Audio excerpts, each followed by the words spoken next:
I love doing the ripoff lists. They bring about so many fun movies to watch, and there's some really wild stuff that gets done. And when I first said let's do an Evil Dead ripoff list, I didn't think that there would be that many, but oh boy are there. And you know, when you have a movie as crazy as Evil Dead and sort of off the wall and bizarre, movies ripping it off better have that same feel. So let's take a look to see how weird this can get. Number 10. Our first stop on this trip is 1990's Demon Wind from director Charles Philip Moore, who only made 4 films in his directing career, and this was his only horror entry.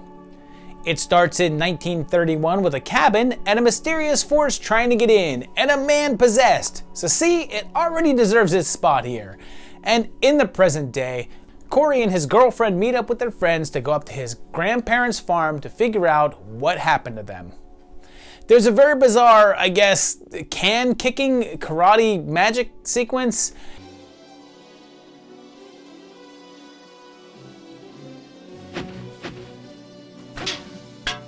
And it turns out that Corey's grandparents were the couple from the intro. And yep, a group of college kids end up in a remote cabin with weird omens all around. But it's burnt down. But when they walk through a door, it's intact, and there's strange writing on the wall, so of course, someone reads it out loud. How many more times do I have to say this? Never read things out loud. Ever. As soon as she does, chaos erupts and a spooky fog traps them in the area. Things get really weird really quick as people get transformed into dolls, and they have to take refuge in the cabin, where it should come to no surprise that they find an old book and are soon attacked by a series of demonic entities. And oh, there's an old dagger there too. But I'll tell you that even though its inspiration is obvious, it still has its own feel. And here's a silly tidbit. The second assistant director on this film was Julie Cypher, and she was married to Lou Diamond Phillips at the time. So he showed up to set a lot and plays one of these background demons, and he's uncredited in the film. He's apparently this one right here, but it's hard to tell because of the makeup. And this is a lot of fun. If you haven't seen this one, it's definitely worth a look. And the completely bonkers ending has so much stuff coming out of nowhere that it has to be seen to be believed. Number 9. Down the road from Cape Fear is the littler known Lake Fear from 2014, which has 4 college-age girls going on a trip together and headed up to a cabin in the woods, and they're actually breaking into it. And it's spooky, like it even comes with its own fog-surrounded area. That night, some ominous stuff starts to happen, hinting that all is not right in the cabin. And oh, what a surprise! Like, plant things start to attack one of the girls and shoot goo up in her face, Ash style. There's immediately a pretty damn effective recording of her. I can't. No, I just can't, okay? Luring the others in, and oh yeah, a mysterious tape recorder in a cabin in the woods. Yep. And hey, what do you know? There's some cool visuals, and you know what? With the plot similarities and the emphasis on having some camera stylings going on, this may feel more Evil Dead than the 2013 remake. Before you get your pitchforks out, I'll just say that if I watched the two of them back to back and you asked me which one of them was the Evil Dead film, I might just lean more towards this one.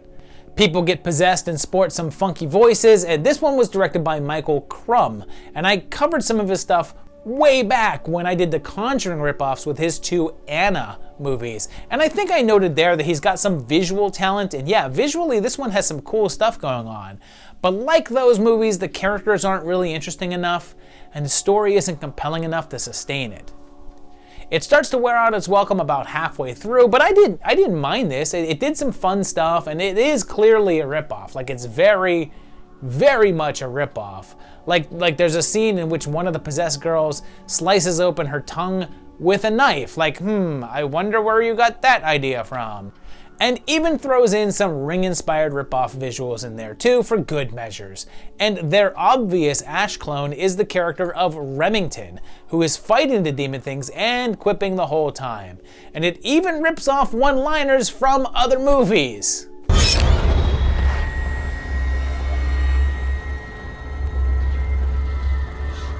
Stick around. And there's actually 2 sequels to this one. Maybe I'll go ahead and do a timeline on them in the future. Particularly because this one ends on a damn cliffhanger. Number 8. Now let's go back to the 80s with 1989's Dead Dudes in the House, or The House on Tombstone Hill. And it begins with a murder in 1948, and then jumps ahead 40 years as a group of college kids take a trip to stay in this old house in the middle of the woods. And there's an old graveyard outside which they promptly smash for some reason. And that wakes up Annabelle, the woman from the intro. And when the group discovers her, this guy has a very sane reaction. Hey, if she doesn't stop staring at us, I'm gonna go over there and smack her. And then soon find themselves trapped in the house. Pretty soon, weird stuff is going on as demonic versions of their friends are there, attacking, and they can't even smash out the windows. And it's kind of hard to tell if old Annabelle is supernatural or not, like she could just be a crazy lady in the house. And most of her killing methods are normal weaponry, but yeah, their dead friends being possessed and tormenting them is definitely supernatural. So this one was the debut film from James Riffle, who made this film but then went on to sort of make these overdubbed films, including one I featured on my Romero ripoff video recently. The night of the day of the dawn of the sun of the bride of the return of the terror of the attack of the evil mutant alien flesh-eating hellbound zombified living dead. He just sort of wiped out the dialogue from Night of the Living Dead, an overdubbed bad comedy, and has since made like 3 movies like that. Although this is a much sharper effort than those in my opinion. Some of the shots are very Deadite-esque, and this is one that definitely feels like they started with that ED inspiration, but definitely put their own spin on it, and it's pretty fun. It has a couple of slow spots, but overall, it's worth a watch. Number 7. Our next entry is a little more known, and like Dead Dudes, it's also from Troma, and it's Rabid Grannies from 1988. It's the tale of 2 wealthy old ladies, and they're having their birthday party, and the whole family is coming. They're not grandmas, they're aunts, so I guess that the grannies of the title is just about their age, and their family are all kind of vying for their fortunes, and are a bunch of wackadoos. One of the first things that you'll notice about this one is that the entire film is dubbed over. Did I tell you that once? How about the one? And that's because this film is from Belgium. Now, in Belgium, there's actually 4 different languages spoken, depending upon which part of the country you live in. But this entire cast spoke French. But here's the thing, the movie's in English. The lines were then spoken in English. And even though quite a few of the cast members didn't speak the language at all and had to learn the lines phonetically. Afterwards, the dialogue was all dubbed over by native English actors, allowing the film to get a wider international release. So, things get a little wild when a mysterious woman shows up to the party, leaving a present from a family member who has been cut from their will. And it's a mysterious box, which seems to have an effect on the ladies, and they transform, possessed by demons, and immediately start the violence in a glorious manner. They turn into killing creatures that can regenerate, and the gore is fun and over the top, and led to the film being really cut up to get an R rating, which came as a huge surprise to the director, who, by the way, was Emmanuel Kervin, and this is his only directing or writing credit. The only other thing that it lists him as on IMDb is an actor in the film Kickboxer 2. I should point out that it's more common nowadays to find the uncut version, which is great because that R-rated version was edited like in a pretty strange way. So, overall, this takes the least amount of plot elements and such from Evil Dead, but it does retain the insanity and general people becoming possessed and attack people trapped somewhere and taunt them while they kill them. And this one's a ton of fun. I happen to like it quite a bit, and there's some great old school practical effects on display here, so maybe check it out. Even though there's no actual grannies in the film, and they're actually not rabid, they're demon possessed. Number 6. Let's go to a more recent entry now with 2016's The Bornless Ones. which kicks things off immediately with a mom and her possessed daughter taunting her Deadite style. And then there's a carload of college kids headed out to the woods, and Emily is taking care of her little brother Zach, who has cerebral palsy. And it should come as no surprise that they're staying in a musty old cabin, which of course, like most cabins you rent, has no electricity and boarded up windows. Of course, they find a mysterious symbol on the boards, and it seems to have an effect on Zach. And they talk about a mysterious book called the Goetia and the President of Hell, and he has a rather miraculous recovery. And get this, tell me if this shocks you. Emily goes into the basement and finds a bunch of pages that seem to have spells on them. I know, who could have seen that coming, right? And then someone says, "What's wrong with his eyes?" "For God's sakes, what's happened to his eyes?" And very quickly after, people start getting possessed and attacking each other. And this is essentially someone more or less trying to remake the 2013 remake of Evil Dead. It looks the same, feels the same, and even starts with the subplot of them going to the cabin with a sibling that needs medical attention, and that sibling being the first one taken over. There's also more of an emphasis on, ooh, wouldn't this hurt if this happened? More than like scary stuff. There's the minor distinction here in that the demons are only able to enter the bodies of the injured, so if you're unharmed, you're safe, but they can try to coerce you to harm yourself or hurt the others. And yeah, that's not really distinguishing it very much. Like, out of everything so far on this list, this is the most blatant ripoff in that it's basically the same plot, but I guess it's fine. It's not terrible, but it's pretty unmemorable outside of the fact that you'll remember it by saying, man, that was just the Evil Dead remake again. Number 5. Oh boy, let's head to the goofier side of things with 2010's The Evil Dead Inbred Rednecks. It's a real dumper. It's got bad acting, bad direction, horrible writing. Oh, can't wait. And this one has a real dedication to quality. It's a great film. I played Aunt Grizzy, and it's pretty much where... God. So last week I was in the Carpathian Mountains. Not gonna do another take? So then there's a group of friends headed up to a cabin for the weekend for a good time. And I'm giving you fair warning, well in advance, that this is a Chris Seaver film, and I've covered a few of his works already, most recently Sex Squatch, and I'll admit that I really enjoy his silliness, but it's not for everyone. They find a book of black magic there, which is, a book with black magic written on the cover, a whole bunch. And keep in mind that this is shot for like $100 or so, and it's basically just a bunch of friends shooting a movie at their house. I mean, what's this? Is this a dead rat filled with Chichilian spices and herbs? No way! All right! And yep, they read from the book of black magic and call upon Leo, who is supposed to be like an ultimate redneck ghost or something. And there's nothing like someone saying the word fart to represent an actual fart.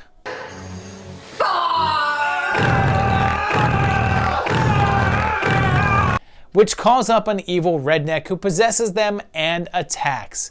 And I'm pretty sure that I said this before in reference to Seaver's films, but they're not like good in the sense of what you're thinking, but they do have a certain charm about them that appeals to me. I get it if the same does not apply to you, because it's kind of like vaguely edgelordy at times, but it's clearly never meant to be taken seriously, so if you hate what you see here, you're gonna hate this movie. But I don't.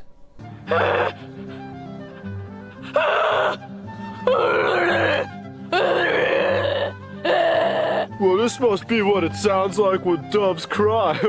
And besides, it's less than an hour. I've been trapped with worse for much longer. Number 4. Next up is The Hazing from 2003. And what's funny is that I first found this movie because it was being referred to as a Scream ripoff, and I was researching it for that list. But after watching it, oh boy, it definitely belongs here instead. The opening voiceover tells us about an ancient book that was written by the devil, and its pages has rituals and spells on them, so I mean, like, look right there, you can see how this belongs here and not on a Scream list. Wormtongue is here, and he has that book and kills Brooke Burke. And oh, there's also this dagger, or I guess staff, to go with the book. And there's a bunch of frat and sorority pledges, including Hatchet Guy and Tiffany Shepis, and they have to do a scavenger hunt as their initiation. And then spend the night in the infamous Hack House, where murders happened 60 years ago. On the hunt, Marcia and Doug break into Professor Capps' house to get the book. And they get it, but then also almost kill the professor.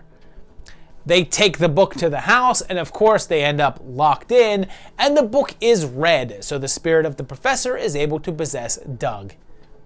It leads to Mother Tongues, and I guess you call it a Bruce Campbell cameo to pay tribute to the inspiration, evil mannequins, and this also goes by the name Dead Scare and was written and directed by Rolf Kanefsky, and it's even described as Evil Dead meets Scream, although I don't really see the second influence here.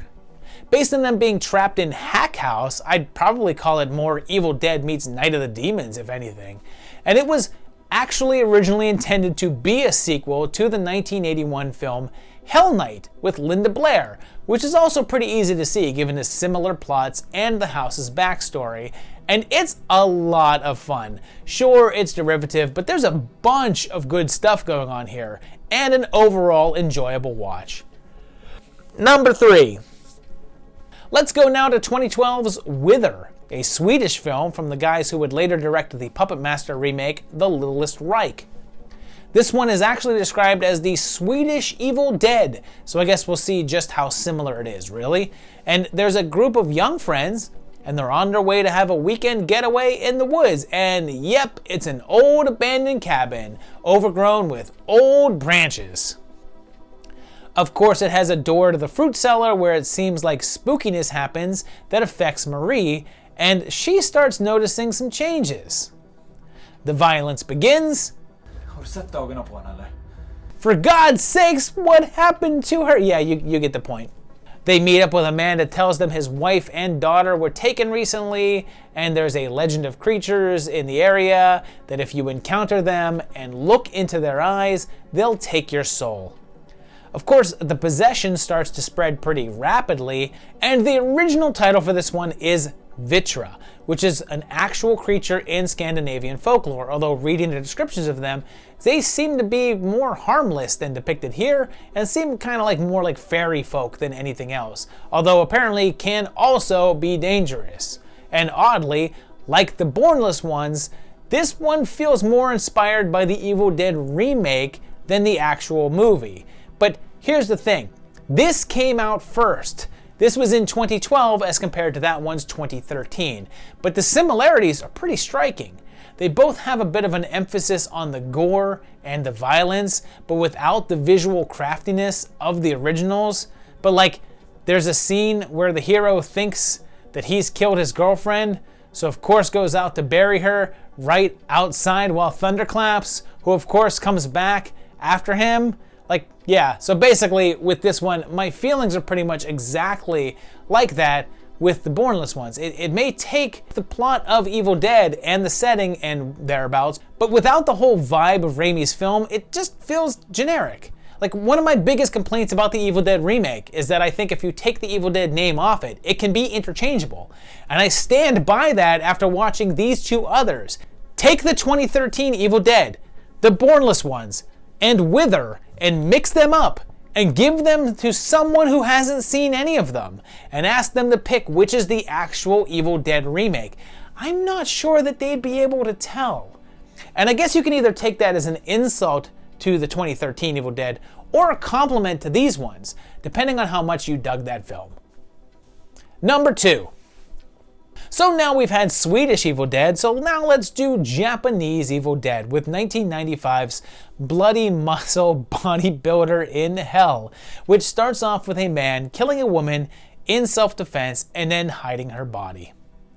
You then have bodybuilder Naoto show up with his ex-girlfriend, and they're researching a haunted house, the house from the intro, and Naoto's dad was that guy. They decide to go there along with a psychic, and when they arrive at the house, they start to encounter some spooky stuff. Of course, then their car won't start, so they're forced to spend the night in the house, and the psychic becomes the first victim. They're locked in, and the possessed dude starts to attack, laughing as he does, and it's revealed that it's the ghost of the spirit of the woman killed in the opening, getting her revenge. And the only way to stop her is to stop the body that she's inhabiting by, of course, bodily dismemberment. If you think that this isn't an Evil Dead ripoff,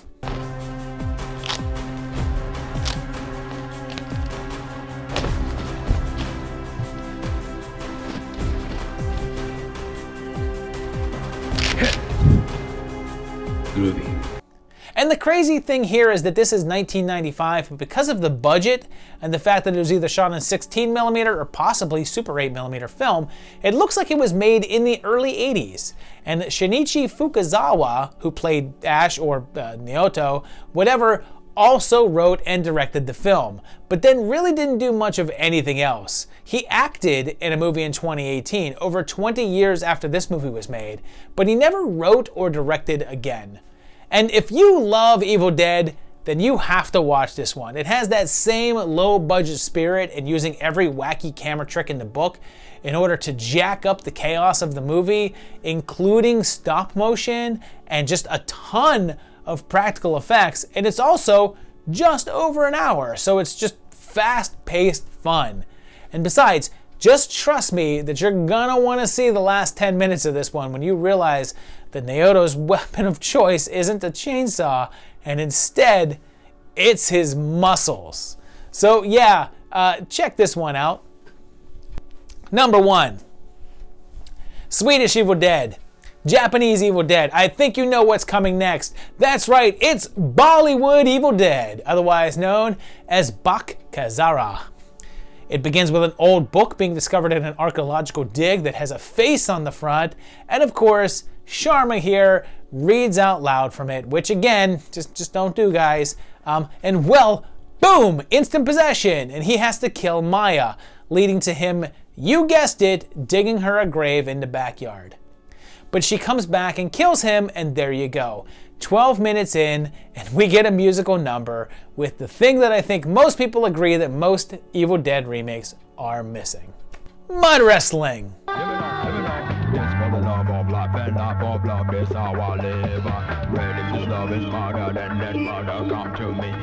I should point out that the musical number doesn't really seem to be connected to anything in the movie. It's not like it's a plot point or anything. It's literally just like an interlude. The song has nothing to do with the story, and these aren't even our characters. So next up, we have 5 young people on a trip to the woods together, but one of them is lured by a spirit. A singing spirit, because Bollywood.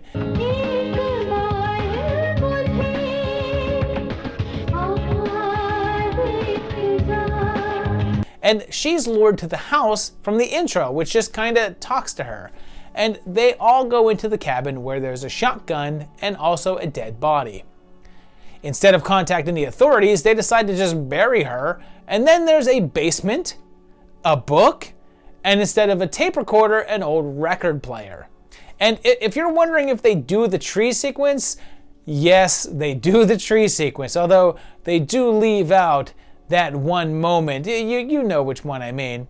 And this is a lot more literal. When I called Wither Swedish Evil Dead or called Bloody Muscle Japanese Evil Dead, those were more like riffing on it, whereas this is a direct remake, reproducing scenes entirely, although definitely cheaper and sillier.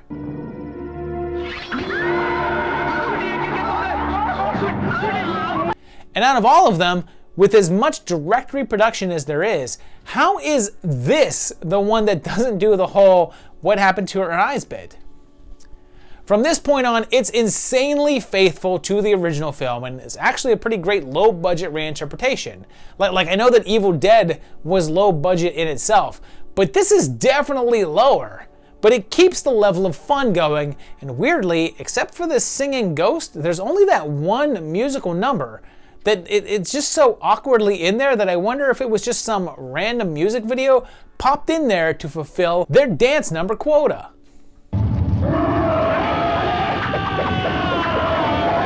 So there you have it, 10 movies that rip off either the vibe, story, or just general insanity of Evil Dead. And there's a lot of fun in here. And yeah, there's a ton of Evil Dead ripoff movies. Like, I have enough written down that I could probably make like 3 to 4 volumes of this. So look for more in the future. If you know of any, put them down in the comments. I want to hear what Evil Dead ripoff movies you know about that weren't on this, and I'll see if it's not already on my notes to cover in a future volume. And yeah, the majority were actually enjoyable. Even the ones that I didn't have fun with, I thought were still pretty well made.